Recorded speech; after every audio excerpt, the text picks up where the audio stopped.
Hi friends, welcome to medical media tech channel. ఈరోజు మనం discuss చేసుకోబోయే టాపిక్ వచ్చేసి common sources of errors in sample collection. So blood sample collection చేసేటప్పుడు మనం ఏమేం మిస్టేక్స్ అనేటివి చేస్తుంటాము. సో ఇది మనం తెలుసుకుందాం. సో ఫస్ట్ వన్ వచ్చేసి ఇన్కరెక్ట్ పేషెంట్ ఐడెంటిఫికేషన్. సో పేషెంట్ని మనం ఐడెంటిఫై చేసే విషయంలో చాలా తప్పులు చేస్తూ ఉంటాం. ఒకే నేమ్తో కూడా పేషెంట్స్ రావచ్చు, ఒకే ఏజ్తో కూడా రావచ్చు.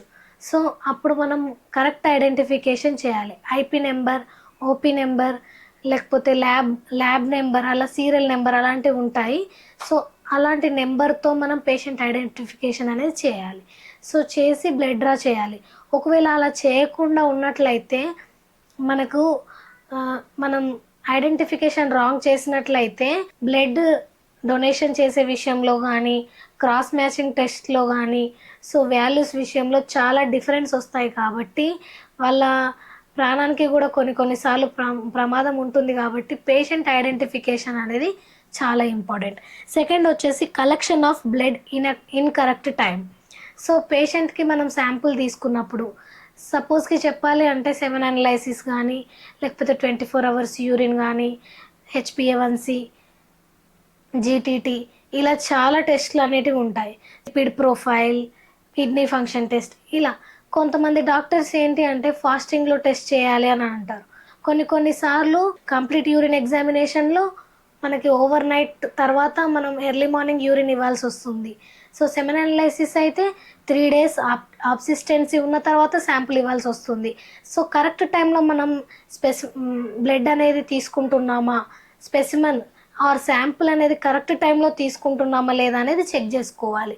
సో ఇలా తీసుకోకపోతే అది కూడా ఒక ఎర్రర్. ఫస్ట్ ఎర్రర్ వచ్చేసి మనకు ఇన్కరెక్ట్ ఐడెంటిఫికేషన్. సెకండ్ వచ్చేసి collection of blood in correct time. Correct టైంలో మనం శాంపుల్ తీసుకోకపోవడం అనేది సెకండ్ మిస్టేక్. థర్డ్ మిస్టేక్ వచ్చేసి టార్నికెట్ ఎక్కువసేపు పెట్టడం. సో మనం 1 minute టార్నికెట్ అనేది అప్లై చేసి ఆ తర్వాత బ్లడ్ డ్రా చేయాలి. కానీ కొన్నిసార్లు ఒక 2-3 minutes కంటే టార్నికెట్ ఎక్కువగా పెట్టిన తర్వాత బ్లడ్ డ్రా చేసినట్లయితే వాల్యూస్ అనేటివి మనకు చాలా డిఫరెన్స్ వస్తాయి. కాబట్టి టార్నికెట్ బ్లడ్ ప్రెషర్ ఎక్కువగా మనకి రాకుండా ఉండడానికి, అంటే ఇక్కడ టార్నికెట్ కట్టిన ప్లేస్లో సో బ్లడ్ ప్రెషర్ ఎక్కువ ఉంటుంది కాబట్టి 1 minute లోపే మనం బ్లడ్ తీయాలి. సో అదొక third one mistake. Fourth one వచ్చేసి మనకు యాంటీకోయాగ్యులెంట్. సో కరెక్ట్ యాంటీకోయాగ్యులెంట్ అనేది మనం తీసుకోవాలి. సో మనకు నిన్నటి వీడియోలో తెలుసుకున్నాం కదా, యాంటీకోయాగ్యులెంట్స్ చాలా రకాలు ఉంటాయి. EDTA కానీ, లావెండర్ ట్యూబు యూజ్ చేస్తాం అలా తెలుసుకున్నాం కదా. Plain tube, heparin tube, dextrose tube, వీటన్నిటి యాంటీకోయాగ్యులెంట్స్ అనేటివి మనకు 8 ట్యూబ్స్ అనేటివి ఉంటాయి. సో మనము ఏ శాంపుల్ దేంట్లో తీసుకుంటున్నాము, సో CBP అయితే మనం లావెండర్ ట్యూబ్లో తీసుకోవాలి. మనం నిన్నటి వీడియోలో తెలుసుకున్నాం ఇదంతా. సో మనం ఏంటి, లిపిడ్ ప్రొఫైల్ అయితే మనం ఎల్లో ట్యూబ్లో తీసుకోవాలి. సో మనము ఏం మనం యాంటీకోయాగ్యులెంట్ అనేది మనం యూజ్ చేస్తున్నామని కరెక్ట్గా తెలుసుకోవాలి. పేషెంట్ ఒకవేళ మనకు ESR కోసం వస్తే మనం దాన్ని హెపారిన్ ట్యూబ్లో తీసుకోకూడదు. సో అలా మనము ఏంటి అంటే దేనికి ఏది శాంపుల్ తీసుకోవాలో ముందే ప్రిస్క్రైబ్ చేసి ఉంటాయి. కాబట్టి సో మనం ఆ sample collection order of draw అనేది ఫాలో కావాలి. ఆర్డర్ ఆఫ్ డ్రా ఫాలో అవ్వకుండా ఉంటే అది కూడా మనకు ఒక మిస్టేక్. ఫిఫ్త్ వన్ వచ్చేసి contamination of with intravenous. So ఏదైనా ఫ్లూయిడ్స్ పేషెంట్కి ఎక్కుతున్నప్పుడు, అంటే IV కానీ క్యాన్లో పెట్టి మనం ఇంజెక్షన్స్ ఇస్తారు కదా, అలా ఏమైనా ఫ్లూయిడ్స్ మనకు పేషెంట్ తీసుకున్నట్లయితే మనం అలాంటి టైంలో బ్లడ్ డ్రా చేయకూడదు. ఎందుకు అంటే వాళ్ళు బ్లడ్ అనేది వెయిన్స్లో డైల్యూట్ అయిపోయి ఉంటుంది. సో అందువలన గ్లూకోజ్ కానీ అలా మనకు IV ఇంజెక్షన్స్ ఇస్తూ ఉంటారు కదా, ఫ్లూయిడ్స్ అనేటివి పెడుతుంటారు కదా. సో ఆ ఫ్లూయిడ్స్ పెట్టినప్పుడు మనం బ్లడ్ డ్రా చేయకూడదు. ఒక 2 hours ఆగిన తర్వాత మనం బ్లడ్ డ్రా చేయాలి.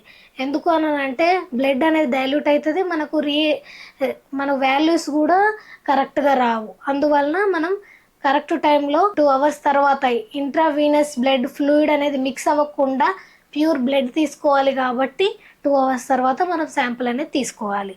సో 6th వన్ వచ్చేసి ఎడిమా సైట్.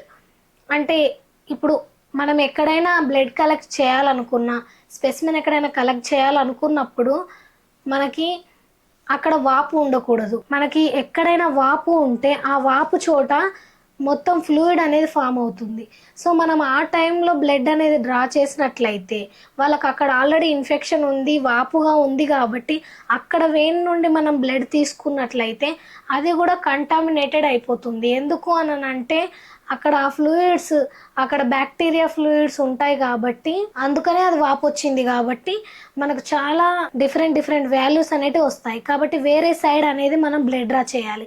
ఎక్కడ వాపు ఉందో అక్కడ ఎడిమా సైట్ ఉన్న దగ్గర మనము చేయకూడదు blood draw. So 7th one వచ్చేసి హీమోలైసిస్ శాంపుల్.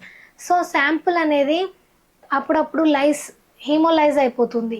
ఎందుకు హీమోలైజ్ అయిపోతుంది అంటే మనము వ్యాక్యుటైనర్తో కాకుండా ఓన్లీ సిరంజ్తో బ్లడ్ డ్రా చేసినట్లయితే నీడిల్ అనేది మనము తీయకుండా అలాగే ట్యూబ్లోకి మనము ప్లస్ చేసినట్లయితే అప్పుడు ఆ నీడిల్ ద్వారా హీమోలైజ్ అయ్యే ఛాయిస్లు చాలా ఎక్కువ ఉంటాయి. సో ఎందుకు నీడిల్ ద్వారా అని అంటే నీడిల్ చాలా సన్నగా ఉంటుంది కదా, మనకి ఆర్బీసీ సెల్స్ అనేటివి బైకాన్కేవ్ షేప్లో ఉండాలి. సో ఆర్బీసీలో మనకేంటి గ్లూకోజ్ అనేది ఉంటుంది. మనకి ఆ షేప్ అనేది రప్చర్ అయిపోతుంది, హీమోలైజ్ అయిపోతుంది.